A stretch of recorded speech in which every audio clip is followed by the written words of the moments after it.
আপনি যৌবন কালে যদি আল্লাহ তাআলা দাসত্ব করতে পারেন, ইবাদত করতে পারেন, আপনার বার্ধক্যে উপনীত হওয়ার পরে ইবাদত করতে না পারলেও আল্লাহ তাআলা ইবাদত দিয়ে আপনার আমলনামা পূর্ণ করে দিবে।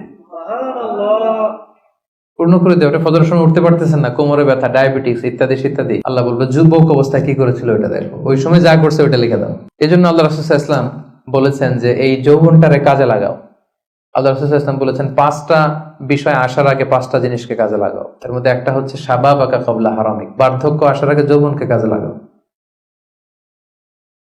সিহহাতাকা ক্বাবলা মারাদিক, অসুস্থতা আসার আগে সুস্থতাকে কাজে লাগাও।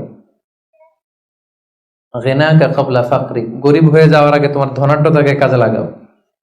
ফারাগাকা ক্বাবলা শুগলিক, ব্যস্ত হয়ে যাওয়ার আগে অবসরটারে কাজে লাগাও।